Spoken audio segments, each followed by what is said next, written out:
या तुम अभी तक तैयार नहीं हुए? खैर तो है सर। किस चीज की तैयारी? आतिफ के लहजे में हैरानी थी।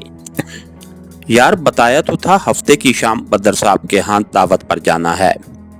सिद्दीकी साहब की बात पर आतिफ माथे पे हाथ मारता हुआ बोला, सॉरी सर, मुझे भूल गया था। अच्छा, तेरे पास आधा घंटा है, फटाफट तैयार हो जाओ। फटाफट तैयार हो जाओ। थोड़ी देर बाद वो बदर साहब के घर की तरफ बढ़े जा रहे थे। सर, कुछ अजीब सा नहीं लग रहा क्या? सिद्दीकी साहब ने हैरानी से पूछा। यही बदर साहब के यहाँ खाने पर जाना। भाई, वो तेरी हालिया कारकर्दगी से काफी खुश हुए हैं और उसी वजह से तुम्हें खाने की दावत दे दी है। मैं तो यूं ही बिन बुलाया मेहमान हूँ। फिर भी सर, मैंने पहली मर्तबा तो कोई कारनामा अंजाम नहीं दिया ना। ये तो उन्हें पता होगा। वैसे मुझे जो बात उन्होंने बतलाई है वो आपके हक में नहीं जाती। मैं समझा नहीं सर। उनकी बेटी जवान हो चुकी है तो वो आपको दामाद बनाना चाह रहे हैं और उनके तई ये आपका इनाम होगा। मगर सर, आप तो जानते हैं ये किस तरह हो सकता है। आतिफ बुखला गया था। सिद्दीकी साहब ने इत्मीनान से कहा, तो इनकार कर देना, लेकिन लड़की देख तो लो, हो सकता है तुझे पसंद आ जाए।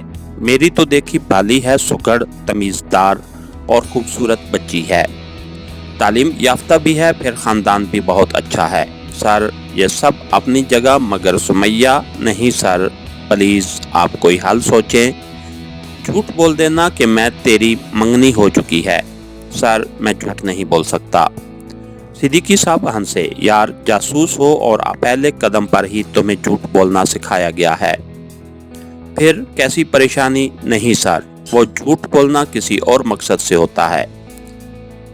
अच्छा यार, मैं झूठ बोल दूंगा और कुछ। और आतिफ होंठ काटता हुआ खामोश हो गया। उस वक्त तक वो बदर साहब की कोठी पर पहुंच गए थे। चौकीदार ने सिद्दीकी साहब को पहचान कर गेट खोल दिया। वो कार अंदर लेता गया। गाड़ी खड़ी करके वो बाहर निकले। उस वक्त तक बदर साहब अपनी एहलिया के हमरा उनके इस्तकबाल के लिए बाहर निकल आए थे। रस्मी अलैक सलैक के बाद वो ड्राइंग रूम में चले आए और सुनाए, सिद्दीकी साहब, कोई नई ताज़ी? कोई खास तो नहीं सर, बस आतिफ मियाँ की मंगनी की खबर, बल्कि खुशखबरी थी। आतिफ की मंगनी? मगर कब, कैसे? बदर साहब ने हैरानी से सिद्दीकी साहब की तरफ देखा और उसने आंख दबाकर उन्हें मखसूस इशारा करते हुए कहा, सर, उनकी अम्मी की मर्जी थी और माँ की, तो आतिफ मियाँ कोई भी बात नहीं टाल सकते ना। बदर साहब के चेहरे पर मुस्कुराहट नमूदार हुई। चलो मुबारक हो भाई। आतिफ ने खफीफ अंदाज में सर हिला दिया। वो खैर मुबारक भी नहीं कह सका था। मेरा ख्याल है बाकी गपशप डाइनिंग टेबल पर सही रहेगी। बिल्कुल सर, सिद्दीकी साहब ने उसकी तायद की। वो डाइनिंग टेबल की तरफ बढ़ गए। खाना लगाया जा चुका था। हमारी भतीजी नजर नहीं आ रही? सिद्दीकी साहब ने कुर्सी संभालते हुए पूछा। वो कुकिंग करती रही है और उसे तैयार होने का मौका नहीं मिला। बस आती ही होगी। ये बात बदर साहब की एहलिया के होंठों पर थी कि एक खूबसूरत और दिलकश लड़की अस्सलामु अलैकुम अंकल कहते हुए अंदर दाखिल हुई। वालेकुम अस्सलाम, आओ बेटी, तुम्हारा ही जिक्र हो रहा था, सिद्दीकी साहब ने कहा। और वो लड़की जो लाजमन सुमैया थी ने आकर सिद्दीकी साहब के सामने सर झुका दिया। जीती रहो बेटी। सिद्दीकी साहब ने उसके सर पर हाथ फेरा। आतिफ उसे देखकर हक्का बक्का रह गया था। उसने आतिफ को भी शौक निगाहों से देखते हुए सलाम कहा, मगर आतिफ इतना हैरान था कि जवाब भी नहीं दे सका था। खाने के दौरान भी आतिफ गुमसुम रहा। खाने के बाद वो कोठी के खूबसूरत लान में आ बैठे थे। सिद्दीकी साहब ने आतिफ से दबी जबान में पूछा, खैर तो है मियाँ? बिल्कुल खामोश से हो। सर, बड़ी गड़बड़ हो गई है। आतिफ भी दबी जबान में बोला। कुछ पता तो चले। सिद्दीकी साहब जानते बूझते अनजान बन गए थे। सर, यही तो समैया है। क्या सरगोशियां हो रही हैं भाई? बदर साहब ने मदाखलत की। सर, आतिफ मियाँ को अभी अभी मैसेज मिला है कि उनकी मंगनी टूट गई है, उसके मुतल्लिक बता रहे थे। आह आह आह। सिद्दीकी की बात पर बदर साहब के मुंह से बेसाख्ता कहका निकला। यार, क्यों तंग कर रहे हो बच्चों को? सिद्दीकी साहब भी बेसाख्ता हंस पड़ा, जबकि आतिफ उनको की तरह उनका मुंह तकने लगा। बदर साहब आतिफ से मुखातिब हुआ, बरखुरदार, ऐसा है कि सुमैया मुझे सब कुछ बता चुकी है और मेरी आरज़ू भी यही थी कि तेरे जैसा कोई बासलाहियत और मुहिब वतन ही मेरा दामाद बने। बाकी सिद्दीकी साहब को पहले से इस बारे मालूम था और ये सारा ड्रामा उन्होंने खुद तरतीब दिया है। बदर साहब की बात सुनकर आतिफ पर घड़ों पानी पड़ गया था। सुमैया की माँ बोली, अच्छा अब शर्माने की ज़रूरत नहीं और जाओ, सुमैया अपने कमरे में तुम्हारी मुंतज़िर है। अपनी मंगनी की तारीख तुम दोनों ने खुद ही मुकर्रर करनी है। और आतिफ झिझकता हुआ उठा। जैसे ही कदम उठाए वो लड़खड़ा के गिरने लगा, मगर उसने जल्दी से सिद्दीकी साहब का सहारा ले लिया और सॉरी कहते हुए सुमैया के कमरे की तरफ बढ़ गया। उसकी दस्तक के जवाब में सुमैया के मुतरन्नम यस सुनाई दी और वो अंदर दाखिल हो गया। सुमैया की बच्ची, बताया क्यों नहीं कि बदर साहब तुम्हारे वालिद बुजुर्गवार हैं। अंदर दाखिल होते ही आतिफ ने आंखें निकाली। इतना बड़ा जासूस बना फिरता है, खुद मालूम करना था ना। सुमैया के लहजे में चाहे जाने का गहरा एहसास मौजूद था। अब मैं तेरी जासूसी करने से तो रहा, आतिफ मुंह बनाते हुए बैठ गया, मगर मैं तो तेरी जासूसी से बाज आने वाली नहीं। तेरे जैसे लड़कों का कोई पता नहीं चलता कब क्या कर जाएं। क्या मतलब वगैरह को छोड़ो और ये बताओ मेरा घराना कैसा लगा। बिल्कुल तेरी तरह, यानी फीका और बेरौनक नहीं, बहुत प्यारा, बहुत अच्छा और बस तेरी तरह। सुमैया कहका लगाकर हंस पड़ी थी और आतिफ उसे मबहूत होकर देखने लग गया। ऐसे क्या देख रहे हो? वो शर्मा गई। कुछ नहीं, वो चौंक गया और जल्दी से बात बनाते हुए बोला, अच्छा पता है आंटी ने क्या कहा है? अपनी शादी की तारीख हम दोनों ने मुकर्रर करनी है, तो करो ना। वो शरारत से बोला, 9 बज रहे हैं, 11 बजे कैसे रहेगी? यानी इतना लेट? सुमैया बरजस्ता बोली और आतिफ खिलखिलाकर हंस पड़ा। एक दूसरे को पाने की खुशी ऐसी थी कि उन्हें बात बेबात हंसी आ रही थी। अच्छा मजाक नहीं, सच बताओ, सुमैया ने पूछा तो आतिफ बोला, ऐसा है कि सोमवार को मेरी मुंह बोली बहन की शादी है और मंगल को मेरी फ्लाइट है। जुम्मा तक मैं अम्मी जान और अबू जान को साथ लेकर लौट आऊंगा। हफ्ता के दिन बुजुर्ग मिलकर तय कर लेंगे। मंजूर है? सुमैया ने इस बात में सर हिला दिया। वैसे तुझे पता है मेरी लाइल्मी से सिद्दीकी साहब ने क्या फायदा उठाया है? क्या मतलब, कैसा फायदा? वो हैरानी से बोली और आतिफ ने उसे सिद्दीकी साहब के ड्रामे के बारे बता दिया। सुमैया की हंसी रुकने में नहीं आ रही थी। आप फिर भी खुद को जासूस समझते हैं? तुम देखना तो सही मैं उसके साथ क्या करता हूँ। आतिफ सेल फोन निकाल कर कोई नंबर डायल करने लगा। उसके साथ ही उसने मोबाइल का स्पीकर ऑन कर दिया था।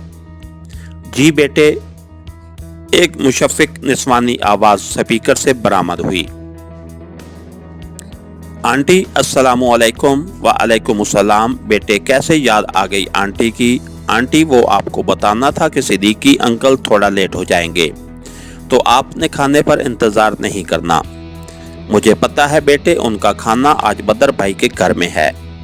अच्छा, आपसे ये बहाना करके आए हैं? आतिफ का अंदाज खुद कलामी का सा था। चलो ठीक है आंटी, जब आपको पता है तो बेटे सीधी बात बताओ, क्या पता है? आप तो इस तरह कह रहे हैं जैसे। नहीं आंटी, ऐसी कोई बात नहीं। बदर साहब के घर वाकई दावत थी, लेकिन वो मेरी थी। सिद्दीकी साहब तो एक इंक्वायरी के सिलसिले में गेस्ट हाउस में हैं। कैसी इंक्वायरी? वो चौंक गई थी। आंटी, इंडिया की एक जासूस पकड़ी थी ना, अदाकारा बनकर आई हुई थी, तो उससे तफ्तीश कर रहे हैं अकेले कमरे में। हालांकि बदर साहब ने जीशान को बांटा था, मगर सिद्दीकी साहब ने जीशान को कहा कि वो खुद इंक्वायरी करेंगे। बेटे मेरी बात कराओ। आंटी, दरवाज़ा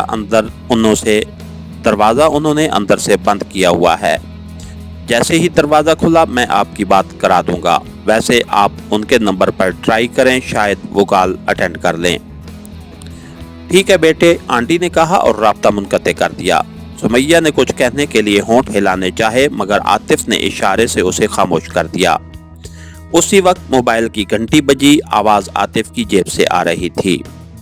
उसने जेब से मोबाइल निकालकर सुमैया को दिखाया और कॉल डिस्कनेक्ट कर दी। चंद सेकंड बाद दोबारा बेल हुई, मगर आतिफ ने दोबारा काट दी।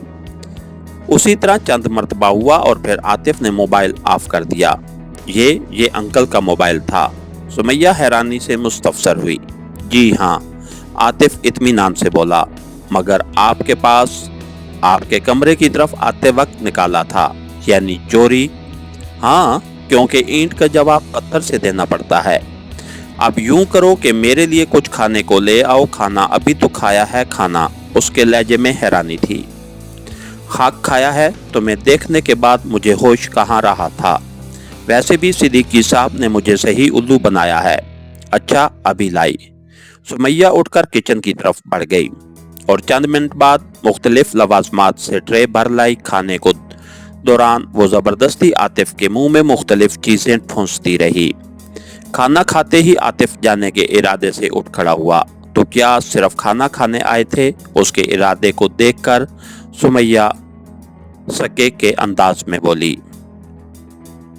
आतिफ शरारती लहजे में बोला, हाँ, और जाना इसलिए भी जरूरी है कि तुम्हें देखकर अजीब किस्म के ख्याल जहन में परवरिश पाने लगे हैं, जिन पर अमल शादी के बाद ही हो सकेगा। उसकी बात ऐसी नहीं थी कि सुमैया उसे रोकने की कोशिश कर सकती, अलबत्ता वो उसे रुखसत करने साथ चल पड़ी थी। लान में सिद्दीकी साहब और बदर साहब खुशगपियों में मशगूल थे। सुमैया की अम्मी किसी से फोन पर मसरूफ़ गुफ्तगू थी। कितनी प्यारी जोड़ी है। उन्हें लान की तरफ आते देखकर सिद्दीकी साहब बेसाख्ता बोला, हाँ, अल्लाह ताला नजर बद से महफूज रखे। गुड़िया रानी के साथ आतिफ यूं दिखाई दे रहा है जैसे फूल के साथ खुशबू। आतिफ ने आते ही सिद्दीकी साहब से कहा, सर, अब इजाज़त लेनी चाहिए, गेस्ट रूम भी जाना था। ओके सर, अब हमें इजाज़त, सिद्दीकी साहब ने पूछा। बदर साहब ने खड़े होकर आतिफ के सर पर हाथ रखा और पूछा, बरखुरदार, फिर क्या तय किया? सर, अगले हफ्ते अम्मी अब्बू आ जाएंगे, फिर मिलकर आप लोगों ने ही तय करना है। ठीक है सिद्दीकी साहब, आप अगर जानना चाहते हैं तो फिर खुदा हाफिज कहते हैं। सिद्दीकी साहब ने बदर साहब से अलविदाई मुसाफे किया और सुमैया के सर पर हाथ रखा तो वो आहिस्ता से बोली, अंकल, गेस्ट हाउस जाने से पहले एक मर्तबा आंटी से बात कर लेना। उसने हैरानी से पूछा, क्या मतलब बेटा? मतलब का तो पता नहीं। आतिफ साहब आंटी को कोई उल्टी पट्टी पढ़ा रहे थे। ये कैसे? आतिफ मियाँ, क्या बात हुई है? सिद्दीकी साहब घबरा गए थे। कुछ नहीं सर, सुमैया ऐसे ही शरारत के मूड में है, आतिफ इत्मीनान से बोला। मगर सिद्दीकी साहब की परेशानी कम नहीं हुई थी। उसने मोबाइल की तलाश में जेब में हाथ डाला और फिर अपनी मुख्तलिफ जेबें टटोलने लगा। सर, शायद आप ये तलाश कर रहे हैं। आतिफ ने अपनी जेब से मोबाइल निकालकर उसकी तरफ बढ़ा दिया। हाँ, मगर ये तेरे पास कैसे? उसने मोबाइल आतिफ से लेकर ऑन किया और आतिफ के कुछ कहने से पहले ही उसके मोबाइल की घंटी बजने लगी। उसने जल्दी से कॉल अटेंड की। जी बेगम, और फिर जाने दूसरी तरफ से क्या कहा गया कि उसके मुंह से मुसलसल जज जी और नहीं निकलने लगी। आतिफ और सुमैया के होंठों पे मुस्कुराहट खुलने लगी थी। बदर साहब ने हाथ के इशारे से आतिफ से पूछा, क्या मामला है? आतिफ से पहले सुमैया उन्हें तफसील से सब कुछ बताने लगी और फिजा बदर साहब के कहके से गूंज उठी। मोबाइल की मुसलसल घंटी बजने वाली घंटी से इस्माइल की आंख खुली। घड़ी पर निगाह दौड़ाने पे उसे घंटे की सुई 12 का हिस्सा क्रॉस करती नजर आई। यस सर, उसने कॉल रिसीव की। Shahji hotel blue moon first floor कमरा नंबर 10 में ब्लैक लिक्विड की एक सीनियर रुकन लारा बुकैयम है। इलियास, इशफाक और राजा को वहां भेज दिया है। तुम भी फिलफौर वहां पहुंचो और होटल के चारों कोनों का ख्याल रखना। अगर वो कहीं जाने की कोशिश करे तो उसका ताक़ुब करना, हाथ डालने की जरूरत नहीं है। इस्माइल मुस्तफसर होने लगा उसके बारे, मगर आतिफ ने उसका सवाल मुकम्मल ना होने दिया और कथक कलामी करता हुआ बोला, हाँ, उसी आदमी से पता चला है जो आज सुबह गिरफ्तार हुआ था। ये पिछले 2 माह से पाकिस्तान में है और अगर तुझे डेविड और डेवी नामी आदमी याद हो तो ये उसकी बदली पे यहाँ आई है। ठीक है सर, मैं पहुँच गया। और राब्ता मुनक़ते करके जल्दी जल्दी लिबास बदलने लगा। लिबास बदलकर उसने वो अपनी खूबसूरत बीवी के माथे पे झुका। अचानक उसकी पलकें वाह हुई और वो इस्माइल के गले में बाजू हमायल करते हुए बोली, शाह जी अपना ख्याल रखना और हर आधे घंटे बाद मुझे ओके देते रहना, वरना आतिफ भैया से शिकायत करूंगी। एक तो मैं उन बहन भाइयों से तंग हूँ, इस्माइल मुंह बनाता हुआ बोला। घर में ये बास बनी रहती है और ऑफिस में वो सर पे सवार रहता है। जवाबन हिना शाह कहकर लगा के हंस पड़ी। अल्लाह करे तुम यूं ही मेरी जिंदगी में कह के बखेरती रहो। इस्माइल के दिल से दुआ निकली। उसके माथे पे मोर मोहब्बत सबत करता वो लंबे लंबे डग भरता घर से निकल आया। वो एक ना खत्म होने वाली जंग का सिपाही बन गया था और जानता था कि जिंदगी की आखिरी सांस तक उसे लड़ते रहना है। इसके साथ ही हमारी दलदल की तमाम एपिसोड मुकम्मल हुई। कहानीघर चैनल को लाइक कीजिए, सब्सक्राइब कीजिए और बेल आइकन को प्रेस कर दीजिए ताकि हर आने वाली नई वीडियो आप तक बर वक्त पहुंच सके। शुक्रिया।